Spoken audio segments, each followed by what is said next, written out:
எல்லோருக்கும் வணக்கம். ராக்ஸ்டாரோட 2 IC use பண்ண ஒரு சபுப்பிரியை பற்றி சொல்ல போகிறேன். ஃபஸ்ட்டு நம்ம சபுப்பிரி எதுக்காக யூஸ் பண்ணுறோம்னா, ரிமோட் கிட்லேயோ இல்லை ப்ரோலாஜிக் போர்டில் நமக்கு அவுட்புட் ஆகிற அந்த சபுப்பிரியோட ஸ்ட்ரென்த் கம்மியாக இருக்குன்னா அடிஷ்னலாக ஒரு சபுப்பிரி யூஸ் பண்ணி தான் நம்ம சபுஃபரோட கெயினை கூட்டுவோம், ஃப்ரீக்வன்சிக்கும் அட்ஜஸ்ட்மெண்ட் பண்ணுவோம். இதுதான் காமனாக பண்ணுற விஷயம். அந்த வகையில் டிரான்சிஸ்டர் சபுப்பிரி இருக்குது, ஐசி பேஸ்டு சபுப்பிரி. மொத்தம் 2 மாடல் இருக்குது. இன்றைக்கி நான் உங்களுக்கு காட்டுறது ஐசி பேஸ்டு சபுப்பிரி. இதில் 2 ஐசி இருக்கும். இந்த போர்டு பார்த்தீங்கன்னா ராக்ஸ்டார் அப்படின்ற ஒரு கம்பெனியோட மேனுஃபேக்சரிங்.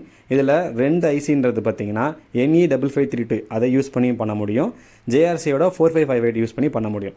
இதில் ஸ்பெஷாலிட்டி என்ன அப்படின்னா, இந்த ஐசி பேஸ்டு சபுப்பிரி பார்த்தீங்கன்னா நல்லா த்ரோ கிடைக்கும். நம்ம ஃப்ரீக்வன்சி அப்புறம் கெயினில் அட்ஜஸ்ட்மெண்ட் பண்ணும்போது நமக்கே அந்த ஃபீல் நல்லாயிருக்கும். ஸோ இந்த மாதிரியான ஒரு போர்டை இனி வருங்காலங்களில் நம்ம பண்ணக்கூடிய அனைத்து பிக்கஸ்ட்டு ப்ரீமியம் எடிஷன் ஆம்பிளிஃபையர்லேயும் சரி, செட்டப்லேயும் சரி நான் கொடுக்கலான் இருக்கேன். இது எல்லாமே எங்களோட கஸ்டமர் ஆகிய உங்களுக்கான ஒரு ஸ்பெஷலான விஷயமா இருக்கணும். அதுக்காக இந்த ஷார்ட்ஸ் உங்களுக்காக நான் மேக் பண்ணியிருக்கேன்.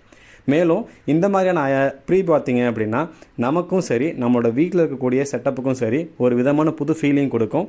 ஐசி பேஸ்டுக்கும் டிரான்சிஸ்டர் பேஸுக்கும் வித்தியாசம் இருக்கும். ஆனால் ரெண்டுமே தேவையான இடங்களுக்கு சூப்பராக இருக்கும். ஸோ சப்ஸ்கிரைப் பண்ணதுக்கு ரொம்ப நன்றி. அடுத்த ஒரு வீடியோவில் பார்க்கலாம். தேங்க்யூ நண்பர்களே.